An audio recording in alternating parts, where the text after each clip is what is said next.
Gran persona debió de ser el primero que llamó pecado mortal a la pereza.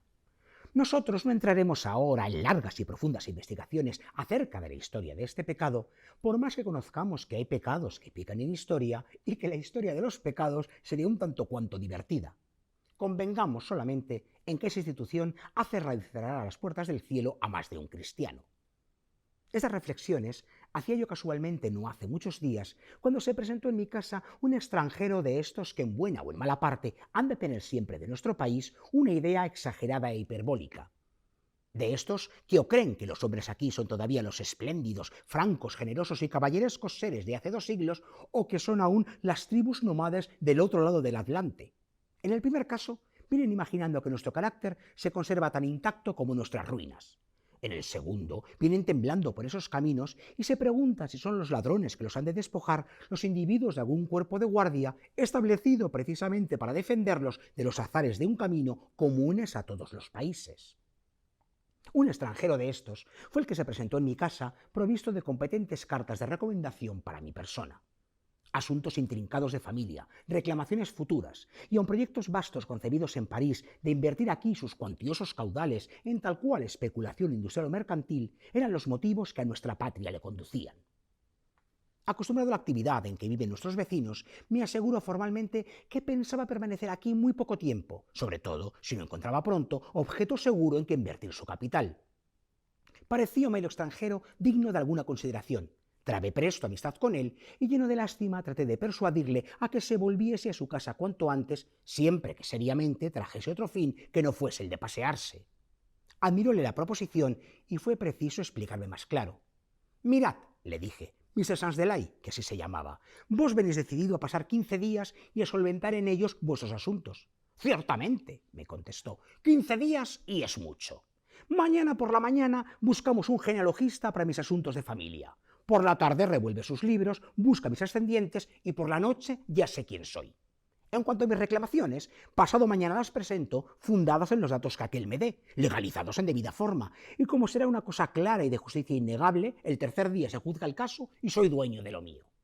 En cuanto a mis especulaciones, en que pienso invertir mis caudales, al cuarto día ya habré presentado mis proposiciones. Serán buenas o malas, admitidas o desechadas en el acto, y son 5 días. En el sexto, séptimo y octavo veo lo que hay que ver en Madrid. Descanso el noveno. El décimo tomo mi asiento en la diligencia si no me conviene estar más tiempo aquí y me vuelvo a mi casa. Aún me sobran de los 15, 5 días. Al llegar aquí, Mr. Sansdelay, traté de reprimir una carcajada que me andaba retozando ya hacía rato en el cuerpo, y si mi educación logró sofocar mi inoportuna jovialidad, no fue bastante a impedir que asomara a mis labios una suave sonrisa de asombro y de lástima que sus planes ejecutivos me sacaban al rostro mal migrado. Permitidme, Mr. Sansdelay, le dije entre socarrón y formal, permitidme que os convide a comer para el día en que llevéis 15 meses de estancia en Madrid. ¿Cómo? Dentro de 15 meses estáis aquí todavía. ¿Os burláis? No, por cierto. No me podré marchar cuando quiera. Cierto que la idea es graciosa. Sabed que no estáis en vuestro país activo y trabajador. ¡Oh! Los españoles que han viajado por el extranjero han adquirido la costumbre de hablar mal siempre de su país.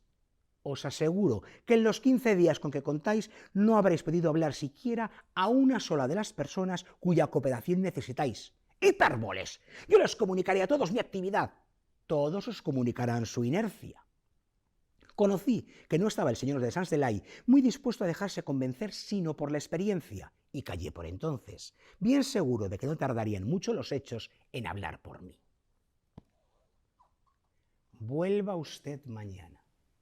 Clásico entre los clásicos, ejemplo de cómo trenzar un artículo periodístico en el que estás tú involucrado, o al menos el narrador, el personaje, si de verdad es el pobrecito hablador, Fígaro, las diferentes formas que tenía de firmar el maestro Mariano José de Larra. Un artículo que sigue vigente, totalmente. Saben ustedes esto, siempre se dilata, vuelva usted mañana, vuelva usted pasado, te presentas con todo lo... Bueno, ahora cada vez son menos papeles, hay que hacerlo todo online, pero te rellenas todos los formularios, lo tienes todo perfectamente compulsado, medido, sabido, recogido, y al final siempre falta algo. O simplemente, hoy no atendemos, hoy ya se cerró el cupo, hoy tal, hoy cual, vuelva usted mañana, vuelva usted mañana. ¿Cuánto hay que seguir aprendiendo de lo que escribió Mariano José de Larra? el grandísimo periodista, el grandísimo narrador, ejemplo máximo en vida y en obra de lo que fue el romanticismo, movimiento literario, que no tiene nada que ver con la cosa romántica que se cuenta y se lleva tanto ahora. Esto es de verdad romanticismo puro, para bien y para mal, todo hay que decirlo. Hay que volver siempre a Mariano José de Larra, hay que volver siempre a un clásico como él, que como decimos está vivo, y encima con esta edición fantástica, que están viendo ustedes algunas imágenes, que es facsímil de su publicación. El pobrecito hablador, revista satírica de costumbres, etcétera, etcétera. Porque aquí cabía un poco de todo, cabía el mundo. Cabía un mundo. Ahí ven ustedes, ven, teatros, el derecho de propiedad. Y hablando sobre las comedias, sobre el público, sobre todo el castellano viejo, otro de sus grandísimos artículos. Bueno, el meollo, digámoslo así, de Mariano José de Larra está recogido en El pobrecito hablador y en este fantástico volumen. Y hoy hemos escogido a Mariano José de Larra porque, como ven, hay que creer, no hay que entrar en la broma incluso, de que el narrador es el propio periodista, el propio escritor, Mariano José de Larra, porque el autor que hoy nos visita habla de sí mismo en esta novela fantástica y fabulosa e inclasificable. Habla de un homónimo, que se llama igual que él, habla de muchas cosas, habla de la vida, pero consigue contarlo con una facilidad y además sobre todo con una especie de intriga que uno le hace seguir leyendo, a ver a dónde me llevan los pasos y a dónde le llevaron primero a él los pasos. El libro de Tolli, que nos viene a presentar, publicado por Editorial Berenice, que nos viene a presentar hoy su autor. Antonio Rojano, bienvenido a El arpa de Bécquer.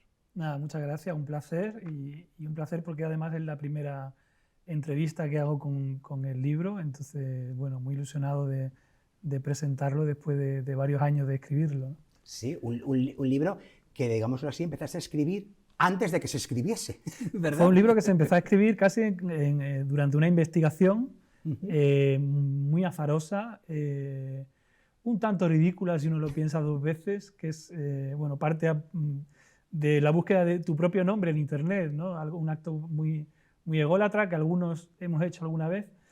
Y buscando a Antonio Rojano en Google, pues yo descubro que hay un tal Antonio Rojano, soldado miliciano, y encuentro una fecha de muerte, ¿no? Que yo creo que muerto en la guerra civil, ¿no? Y teniendo nada más que el dato del nombre y la fecha de la muerte de este señor que se llamaba Antonio Rojano, que se llamaba como yo, me lanzo a una investigación que ni siquiera sé a dónde me va a llevar. Y el libro cuenta un poco, bueno, lo que es todo este viaje, ¿no? Que existe antes incluso de que la propia escritura de las páginas, pero hay un momento casi que empiezo a tomar nota de lo que está pasando, de lo que está ocurriendo, para que conste y que hay un día que digo, bueno, esto podría ser una novela o podría ser el contenido de un libro. Y anteriormente fue una experiencia teatral.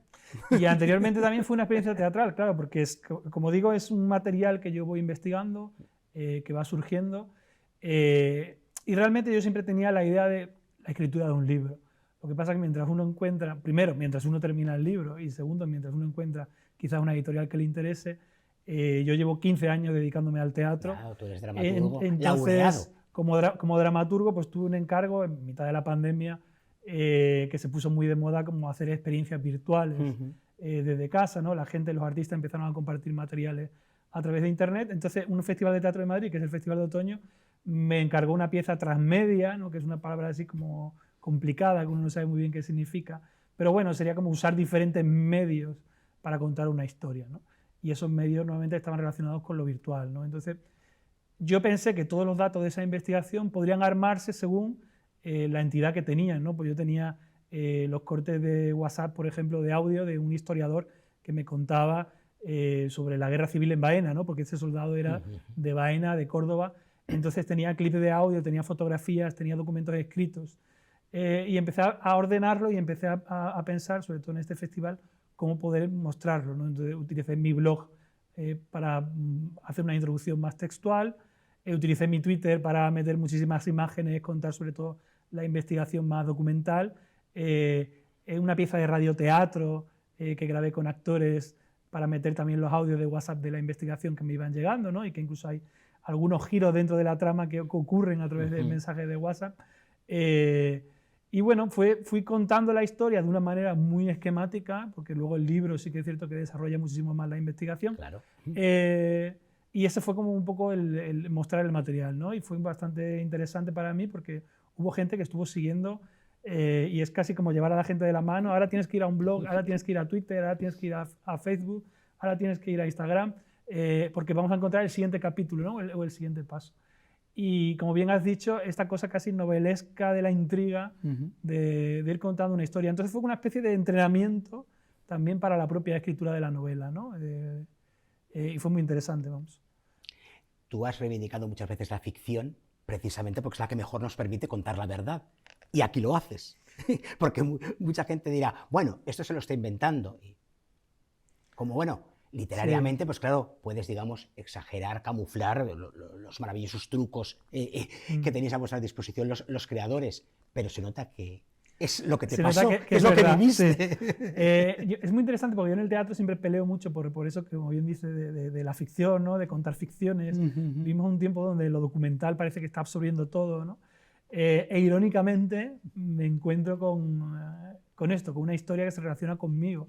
Y evidentemente si estoy investigando un nombre, intuyo en algún momento que también estoy investigando sobre la identidad, ¿no? Estoy investigando sobre este soldado que se llama como yo, pero cuánto de mí puede, bueno, tocar este tema o dialogar con esta investigación. Y ahí es donde se abre un poco el otro lado del mundo del libro de Toggi, que es contar esta investigación sobre este miliciano. Yo pido una beca que me conceden para escribir este libro en Corea del Sur. Nada menos. Nada menos. País exótico, has hablado antes de romanticismo, ¿no? Sí. Lugar que los escritores europeos diríamos como que mundo de fantasía, ¿no?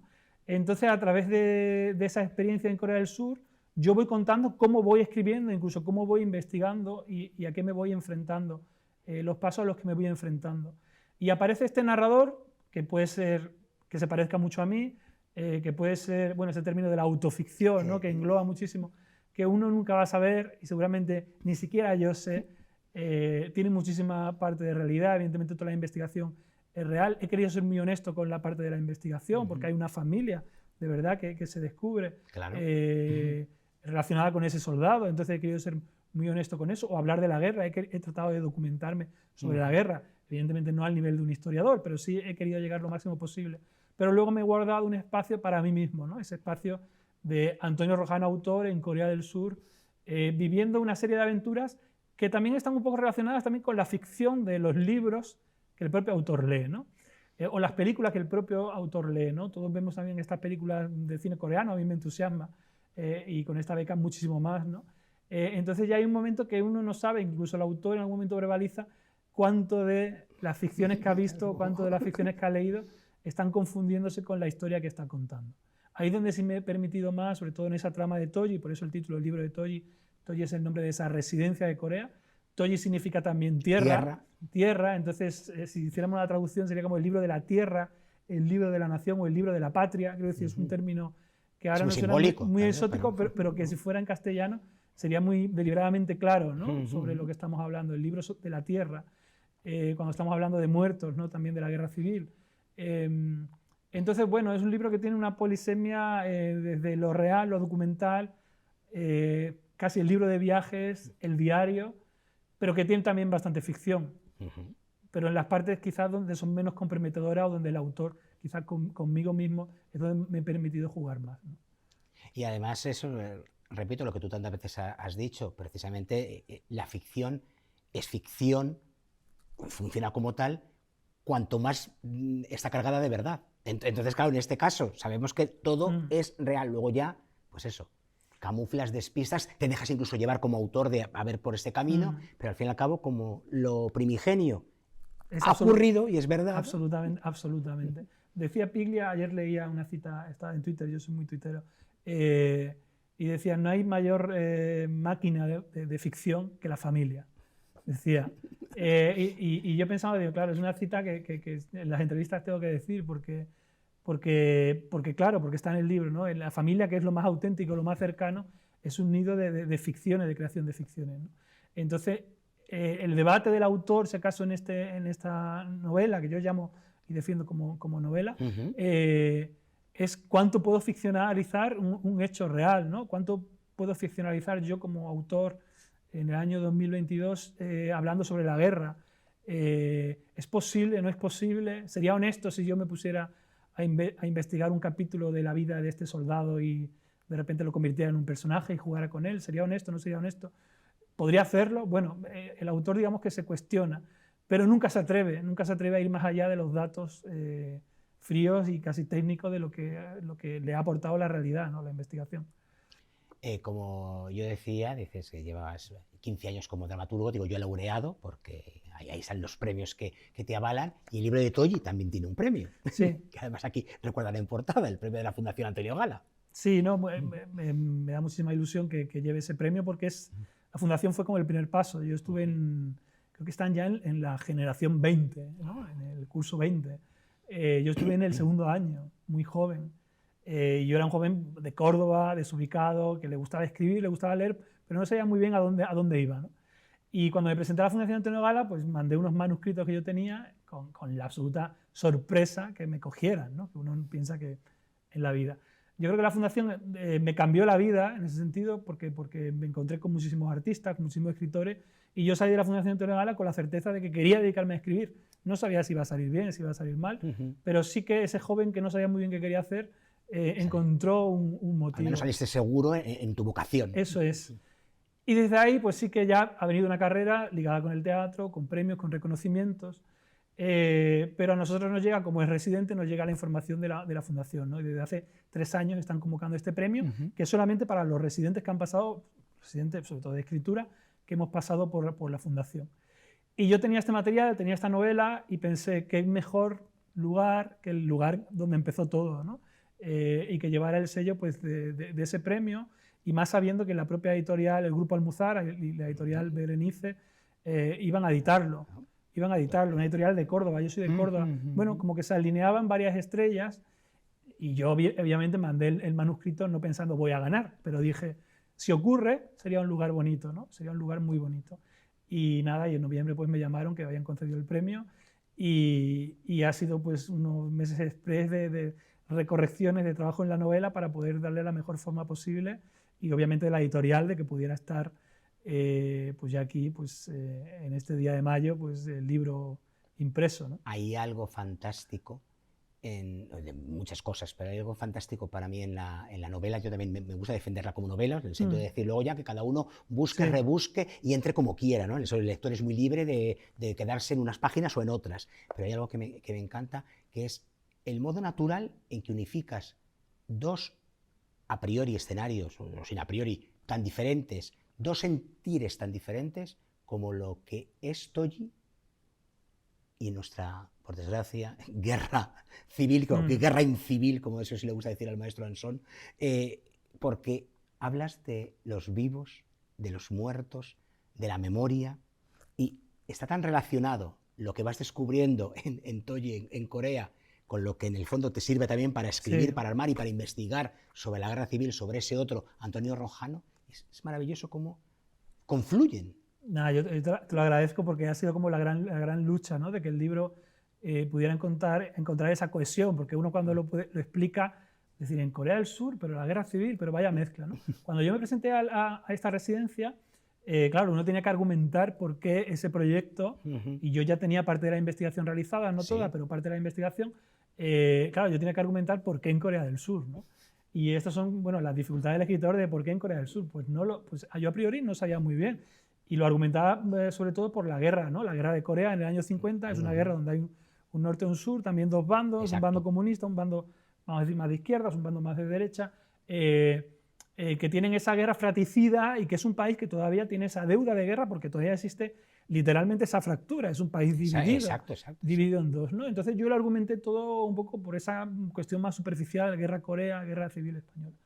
Pero una vez llego allí, llego con la apertura de a ver qué me encuentro, ¿no?